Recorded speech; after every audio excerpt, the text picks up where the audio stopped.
Bonjour à tous, nous poursuivons avec la troisième Mishnah du troisième péril. La Mishnah nous enseigne ici Veloen Psulim. Voici ceux qui sont Psulim pour juger ou pour témoigner.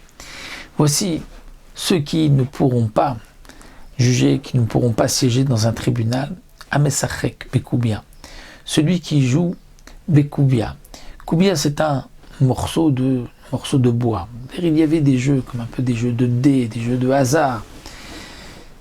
Celui qui joue pour de l'argent, bien sûr, avec de tels jeux, eh bien cet homme-là ne peut pas témoigner, cet homme-là ne peut pas juger. Pour quelle raison? Nous avons dans la Gemara une marloquette. Est-ce que asmarta kanya ou asmarta lokanya? C'est-à-dire lorsque quelqu'un fait un pari et dit si ce n'est pas comme ce que j'ai dit, je te donne tant. Et il s'avère que ce n'est pas comme ce qu'il a dit. Est-ce qu'il doit donner ou pas? C'est une marloquette. Certains disent que oui, il s'est engagé à donner. D'autres disent que non. Pourquoi? En vérité, il ne s'est pas engagé véritablement. Il était tellement sûr d'avoir raison qu'il a été prêt à miser et à mettre manger tant et tant d'argent. Mais lorsqu'il perd, au fond de lui, il ne voulait pas payer cet argent parce qu'il était sûr de gagner. Et donc celui qui lui prendra cet argent sera un voleur, parce qu'Asmarta Lokania. Mais il y a dans la Gemara une autre raison. Qu'en vérité, même si on dit Asmarta Kanya et que donc l'argent qu'il a gagné, ce n'est pas du vol, mais cet homme-là qui s'occupe à de tels jeux ne fait pas partie du Yishuv Shel Olam. C'est-à-dire, il ne participe pas à peuplement du monde, à la stabilité du monde. Un homme doit dans ce monde ou étudier la Torah, se consacrer à la bienfaisance de notre Hasadim, ou bien travailler, faire du commerce, mais quelque chose qui apporte au monde quoi que ce soit. Celui qui met Sachek Bekoubia, il n'apporte rien. Donc puisqu'il n'est pas au Sekbishu Shel Olam, il n'est pas soul, parce qu'il n'a pas la valeur des choses, la valeur donc de cet argent ne pourra pas ni témoigner et ni juger. De même à Malvé Beribit, celui qui prête avec intérêt. Celui qui prête ou celui qui emprunte.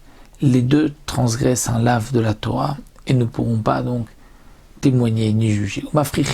Et ceux qui ont l'habitude c'était des jeux aussi de colombes, c'est-à-dire il y avait un pari, quelle était la colombe qui allait arriver la première. Donc là aussi, il y a le même problème de Yishuv Shel Olam, il n'est pas sous l'aïdotou. Mais ceux qui faisaient du commerce avec les fruits de la Shemitah.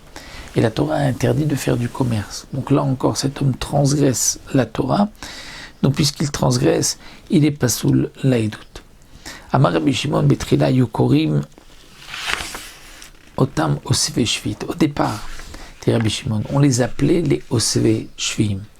C'est-à-dire que Rabbi Shimon vient nous dire au départ, ceux qui ramassaient les fruits de la Shemitah, on les appelait les Osve, c'est-à-dire celui qui ramasse les fruits de la Shemitah, pour lui, il n'est pas sous l'aïdout. Comme celui qui fait du commerce, c'est-à-dire celui qui en ramasse plus que ce qu'il a besoin, eh bien, il est aussi pas sous l'aïdout. Même chez Rabbo Anassim.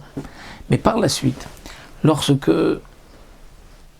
sous l'ordre du roi, ils exigeaient que telle et telle ville, telle et telle personne, tel et tel juif devait donner tant et tant de récoltes pour le roi. Et donc, les gens qui étaient pauvres n'avaient pas suffisamment à donner. Il y avait même une crainte de Pikuach Nefesh, parce que le roi, le gouvernement pouvait les prendre, les mettre en prison, et pouvait arriver même jusqu'à la mort. Donc les rabbis m'ont dit, celui qui ramasse des fruits de la Shemitah plus que ce qu'il a besoin, c'est peut-être pour donner au roi. Et donc, lui n'est pas sous l'aïdout. Donc on est revenu à dire uniquement celui qui est Socharesh, c'est-à-dire qui fait du commerce.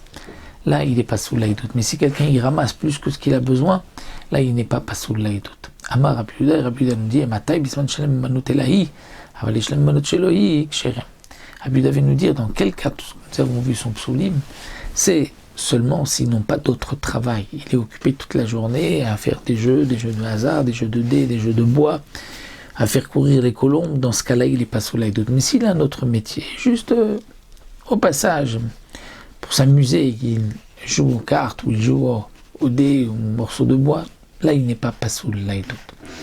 Donc ici, le Barthénora aussi donne la règle, qui est-ce qui est pas sous l'aïdout d'une manière générale, tout celui qui transgresse une avéra pour laquelle il y aurait, donc bien sûr, mitat beddin, ou bien karet, une punition de peine de mort, ou malkout, il est pasoul laïdout, on apprend d'un pasouk, tout celui qui transgresse un issour, donc de la Torah, ne peut pas témoigner. C'est quelqu'un qui prend de l'argent alors qu'il ne doit pas le prendre, même s'il n'y a pas de triouf mitam, il est pasoul laïdout, un voleur, celui qui prête avec intérêt.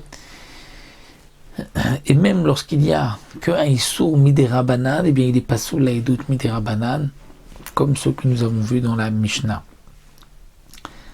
Ou même quelqu'un qui prend de force, il paye mais il prend de force. Là aussi, il est pasoul midera banan. Le Barthénora continue.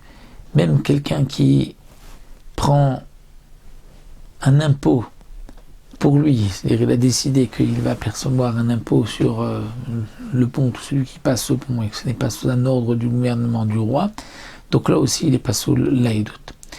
Donc ça, ce sont les psulim laïdout, qui n'ont pas fait teshuva, comme dit le Barthénora, parce que s'ils ont fait teshuva, ils ont pris sur eux de ne plus recommencer. Dans ce cas-là, ils peuvent retrouver leur cacheroute. Donc d'une manière générale, un témoin kasher, c'est un témoin qui respecte la Torah et les mitzvot, qui ne fait aucune transgression de la Torah volontairement, parce que sinon il sera donc pasoul laïdout.